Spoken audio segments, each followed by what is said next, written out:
MPVs tend to dominate the limelight with their versatile interiors and their clever storage solutions, but the estate car will still be a better solution for many families. This Renault Megane Sport Tourer, based on the improved version of the Mark IV Megane hatch, is a great example of a compact estate with sleek looks, solid driving dynamics and a lot of space in its well-designed boot area.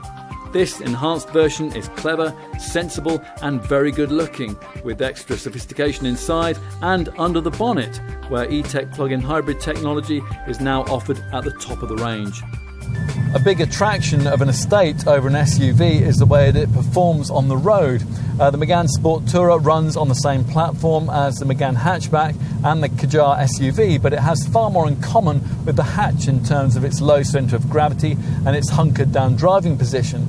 The suspension is lifted wholesale from the Megane, and the redeveloped power steering system, which responds more swiftly to driver input, has been too. The rear suspension, meanwhile, has been tuned to produce a more supple ride, as well as offering improved cornering. As with the vast majority of cars such as this, a big part of the driving experience will depend on the engine that you've plumped for. The options in the volume part of the range are very simple. Both are four-cylinder units. There's either a 1.3 litre TCE petrol power plant with 140 horsepower or a 1.5 litre blue DCI diesel with 115 horsepower. Both can be had with either 6-speed manual or 7-speed dual-clutch auto transmission. Renault also offers an E-Tech plug-in hybrid variant, which sees a 1.6 litre petrol engine mated to 2 electric motors and a multi-mode clutchless transmission. The system puts out 160 horsepower, that's around 20 HP more than the equivalent plug-in package that Kia offers, and it features a 9.8 kilowatt-hour 400-volt battery, which allows a range of about 30 miles, plus the ability to travel at up to 84 miles an hour on electric power alone. The Megane Sport Tourer isn't merely a Megane hatch with a conservatory on the back, it's properly practical with a 580 litre boot and potentially the longest load area in the segment at almost 2.8 metres, assuming you can take advantage of the fold-flat front passenger seat that you can only have with base iconic spec petrol engine models. The modular boot is extremely straightforward to use and its floor has 2 positions. Thanks to handles that are located within the boot area, Renault's easy folding system enables simple unlocking and automatic folding of the 60-40 split rear seat. Visual changes to this improved model are centred around the headlights. They're no longer of the old-fashioned halogen variety, but they're now of the Renault LED Pure Vision type. Let's get to the WLTP figures. The TCE 140 petrol model manages up to 44.8 mpg and 142 grams per kilometre in manual form, or 45.6 mpg and 141 grams per kilometre as an auto.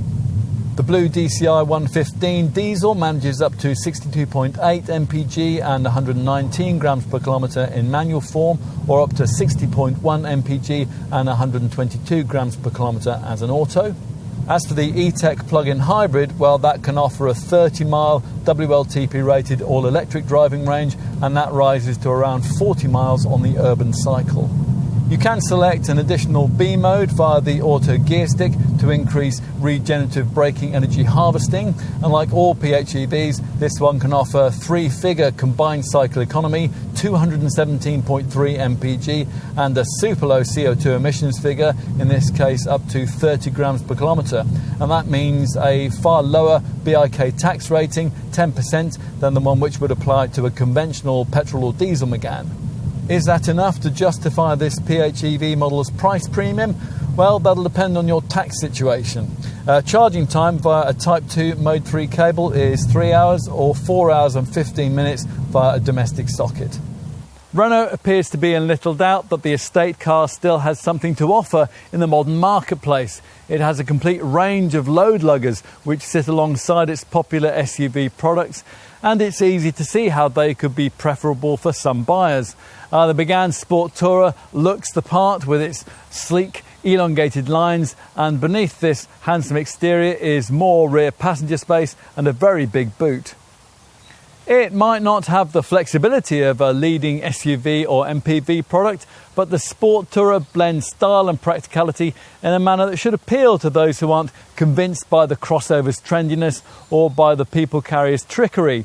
The Estate remains a refreshingly straightforward style of family car, and there's still a lot to be said for that.